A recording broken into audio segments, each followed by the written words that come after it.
मृदुला गर्ग विरचित मेरे संग की औरतें शीर्षक पाठ के अंतर्गत मैंने अपने पिछले विजुअल में आप लोगों को लेखिका की नानी के संबंध में बताया था। और जैसा कि मैंने कहा था कि इस पाठ में जितनी औरतों का जिक्र है, चाहे लेखिका की नानी हो, माँ हो, लेखिका की परदादी हो या लेखिका की अन्य बहनें,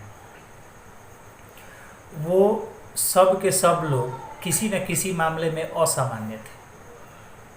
लेखिका ने जैसा कि उनके लिए लीक से खिसके हुए शब्द का प्रयोग किया है, लीक से खिसका हुआ कहा है, तो ये सारे लोग जिनकी चर्चा इस पाठ में है, तो वो लोग कहीं न कहीं सामान्य रीति रिवाज परंपरा जो समाज में होती है उससे कुछ अलग हट के चलने वाले थे। इनकी अपनी सोच थी, अपनी विचारधारा थी और उसके लिहाज से ये लोग चलते थे। जो अन्य महिलाओं में उस ज़माने में नहीं देखा जाता था, वो चीज़ इन लोगों के अंदर था। खुद लेखिका ने भी माना है अपने आप को, और लेखिका भी कहीं ना कहीं उनका व्यक्तित्व भी महिलाओं से इतर जुझारू था। तो पूर्व के विजुअल में हमने लेखिका के नानी की चर्चा की थी। हालांकि लेखिका की नानी को लेखिका ने नहीं देखा था, क्योंकि लेखिका की नानी का देहांत इनकी माँ की शादी से पहले हो गया था, तो देखने का सवाल ही नहीं उठता है। लेकिन नानी इनकी स्मृतियों में थी, नानी की कहानी अपने परिवार में इन्होंने सुना था। अब लेखिका के माँ की बारी आती है। तो जैसा कि आप जानते हैं कि लेखिका की नानी ये चाहती थी कि उनकी बेटी की शादी, अर्थात लेखिका के माँ की शादी, प्यारे लाल जैसे किसी स्वतंत्रता सेनानी से हो। प्यारे लाल जो लेखिका के नाना के मित्र हुआ करते थे। और मैंने आपको ये भी बताया था कि उस ज़माने में स्वतंत्रता सेनानियों के प्रति अंग्रेज़ों का जो व्यवहार था, अंग्रेज़ों का जो रवैया था, वह किसी से छिपा हुआ नहीं है। और लेखिका की नानी की इच्छा के अनुरूप लेखिका के माँ की शादी एक स्वतंत्रता सेनानी से हुई, और इनके पिताजी को भी स्वतंत्रता सेनानी होने की कीमत चुकानी पड़ी, और इनको ICS की परीक्षा में नहीं बैठने दिया गया था। हालांकि हम इस विजुअल में बात करेंगे लेखिका के माँ की, कि वो कैसे लीक से खिसकी हुई थी। तो लेखिका अपनी माँ के संबंध में कहती हैं कि मेरी माँ कभी भी पारंपरिक भारतीय माँ की तरह नहीं रही। तो पारंपरिक भारतीय माँ की तरह नहीं रहने से मतलब है कि लेखिका की माँ को अपने बाल बच्चों की परवरिश से कोई विशेष मतलब नहीं था। वह अन्य महिलाओं की तरह अपने बाल बच्चों की तरफ विशेष ध्यान नहीं देती थी, इनकी तरफ से वो उदासीन रहती थी, यानी अपने संतानों की तरफ से उदासीन रहती थी। तो इसके पीछे एक अहम कारण जो है उनका स्वास्थ्य का खराब रहना हो सकता है, और दूसरा उन्हें किताबें पढ़ने का और संगीत सुनने का बहुत अधिक शौक था। तो किताबें पढ़ने में और संगीत सुनने में भी बाधा आती होगी, तो इसलिए भी अपने बाल बच्चों की तरफ से उदासीन रहती होंगी। लेकिन लेखिका का जो परिवार था वो संयुक्त परिवार था, और उसमें कभी किसी महिला ने, जैसा कि आम तौर पर संयुक्त परिवारों में होता है कि काम को लेकर के महिलाएं एक दूसरे से क्या कहें, पटीदारी किया करती हैं, तो वहाँ ये चीज़ नहीं थी। और जब भी घर की किसी महिला को काम से फुर्सत होती थी तो लेखिका की माँ के पास वो लोग आकर के बैठते थे और अपनी बातें कहते थे उनसे। और इनमें एक सबसे अच्छी आदत ये थी लेखिका की माँ में कि वो जिसकी बात भी सुनती थी उसको अपने तक सीमित रखती थी। फिर संबंधित व्यक्ति से, जिसके संबंध में किसी महिला ने कुछ कहा है, उससे वो बातें नहीं कहती थी। और इस तरीके से सब लोग, परिवार की सारी महिलाएं उनको अपना राजदार समझती थीं, और सभी लोग अपनी अपनी बातें आकर के इनसे कह जाते थे। तो इस तरीके से सबकी राजदार होते हुए भी कभी किसी को किसी से उलझाने का काम नहीं किया था। लिहाज से सबका स्नेह बना रहता था। दूसरा, परिवार की किसी महिला ने या किसी सदस्य ने इनसे कभी कोई काम नहीं खोजा। ये नहीं कहा कि आप भी घर के अन्य महिलाओं की तरह बराबर में काम कीजिए। ये भी गांधीवादी थी। लेखिका की माँ भी जो थी, ये भी गांधीवादी विचारधारा की थी। इसका प्रमाण इससे मिलता है कि वो खादी की साड़ी पहनने का अभ्यास देर रात से ही शुरू कर देती थी, क्योंकि इनको साड़ी पहनने नहीं आती थी। तो और आज के ज़माने जैसा उस समय के खादी के वस्त्र जो हुआ करते थे इतने हल्के भी नहीं हुआ करते थे। आज बहुत हल्के खादी वस्त्र बाज़ार में मिल जाते हैं, लेकिन उस ज़माने में खादी के वस्त्रों में वजन हुआ करता था। और यही कारण था कि साड़ी पहनते वक्त ये इतनी सुकुमार थी, इतनी कोमल थी कि इनके घर की अन्य महिलाएं कहती थीं या इनकी परदादी कहती थीं कि मेरी बहू की कमर साड़ी पहनने में ही चनका खा जाती है, यानी कमर में थोड़ा बहुत दर्द हो जाता था। तो गांधीवादी विचारधारा की थी। हालांकि जैसे कि अन्य महिलाओं को कोई विशेष मतलब नहीं था, तो ये थोड़ा सा लीक से अलग थी। साड़ी पहनने नहीं आता था महिलाओं के लिए, साड़ी पहनना अनिवार्य गुण माना जाता था उस ज़माने में, आज की बात छोड़ दें तो वो नहीं आता था, तो इस लिहाज से भी लीक से खिसकी हुई थी। घर का काम काज करना महिलाओं का पहला काम है, वो भी नहीं करती थी, तो इस लिहाज से भी लीक से खिसकी हुई थी। और सबसे अधिक अपने बाल बच्चों की परवरिश करना हर महिला का कर्तव्य है, हर महिला का काम है, हर माता का काम है, वो भी नहीं करती थी, तो इस लिहाज से भी लीक से खिसकी हुई थी। तो इस तरीके से लेखिका की माँ भी जो थी वह अन्य पारंपरिक महिलाओं से थोड़ी सी अलग थी। अब आइए बात करते हैं लेखिका की परदादी की। तो लेखिका की परदादी भी लीक से खिसकी हुई महिला थी। आज के ज़माने में यदि देखा जाए तो धन दौलत का मोह जो होता है वह लोगों के अंतिम समय तक उसके जेहन में विद्यमान रहता है।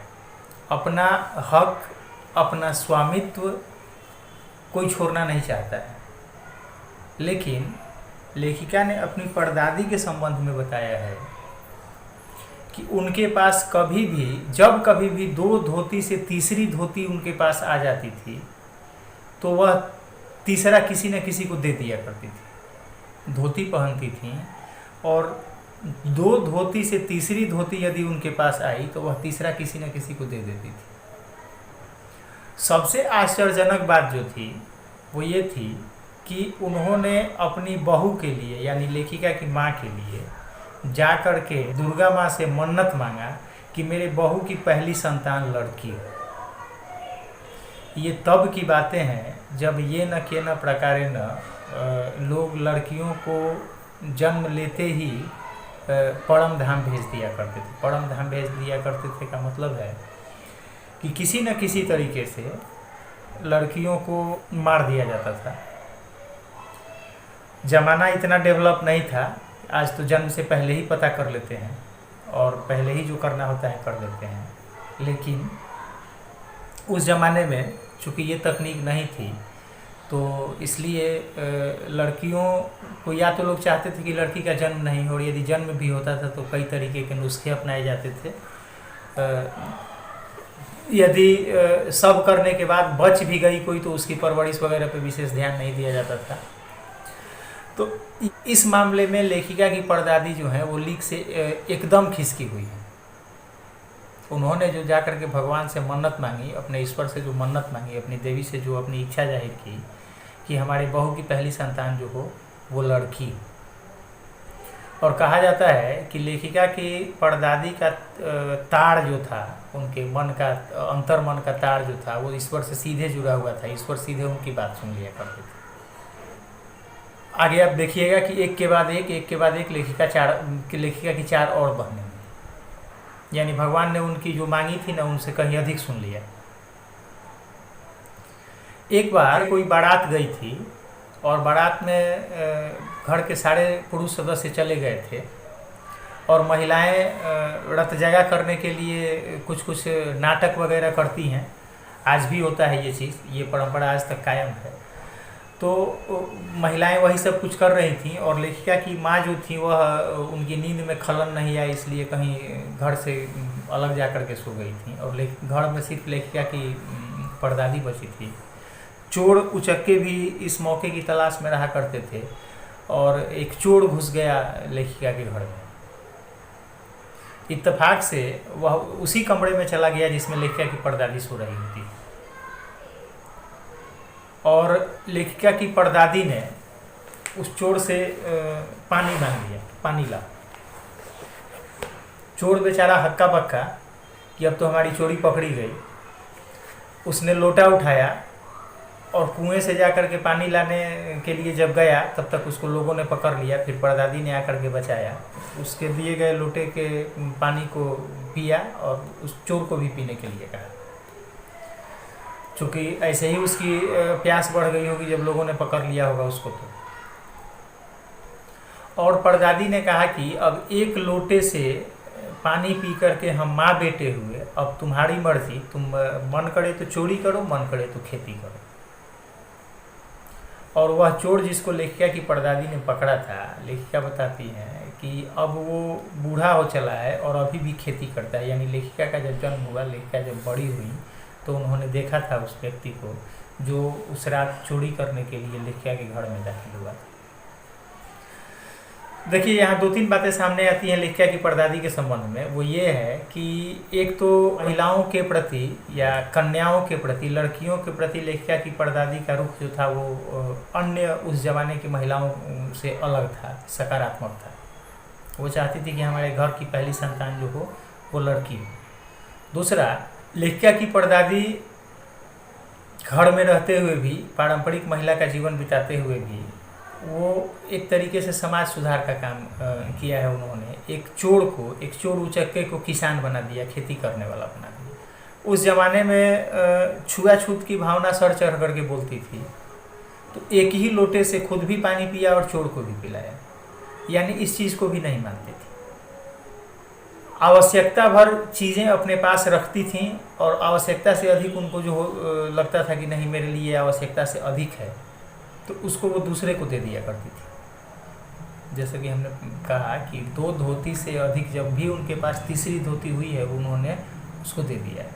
तो ये सारे गुण जो थे वो लेखिका की परदादी में थे। तो एक एक करके हमने अभी तक आपको लेखिका की नानी, लेखिका की माँ और लेखिका की परदादी के संबंध में बताया। और कहीं ना कहीं आपने भी देखा होगा, आपने भी महसूस किया होगा, आपको भी समझ में आया होगा कि ये तीनों महिलाएं जो थीं वो किसी न किसी मायने में अन्य महिलाओं से अलग जरूर थीं। आगे इस पाठ में और भी है, हम लेखिका के बहनों की चर्चा करेंगे, खुद लेखिका की चर्चा की जाएगी। तो आप देखेंगे इस चीज़ को कि कैसे ये लोग भी लीक से हट के चलने वाले लोगों में से थे। और किसी भी व्यक्ति की पहचान, सामान्य जीवन तो सब कोई जीता है, सामान्य जीवन सभी लोग जीते हैं, लेकिन जब तक उसमें कुछ असामान्य नहीं होता है, जब तक वह कुछ अलग नहीं करता है उससे जो कि और लोग करते हैं, तब तक उस व्यक्ति की अपनी पहचान नहीं बन पाती है। जब तक किसी में कुछ अलग करने का जज्बा नहीं हो, कुछ अलग करने की क्षमता नहीं हो, तब तक उस व्यक्ति की अपनी पहचान नहीं बन पाती है। महिलाएं जहाँ तक अपने आप को ये मान लेती हैं कि हमारा यही जीवन है, अब ऐसे ही रहना है, तो इस पाठ के माध्यम से, वो चूँकि बहुत पुरानी रचना है, तब बदलाव संभव था, अब तो और आसान है। अब ये मान लेना कि यही हमारी किस्मत है, यही हमारा भाग्य है, हमको ऐसे ही करना है, ये किसी मायने में तर्क संगत नहीं है। हमें चाहिए कि हम अपनी एक अलग पहचान बनाएं। हमें चाहिए कि हमको लोग हमारे कुछ विशेष कामों से जानें। ये चीज़ हमारे अंदर होना चाहिए। आगे फिर दूसरे विजुअल में हम लोग इस पाठ को और आगे बढ़ाएं।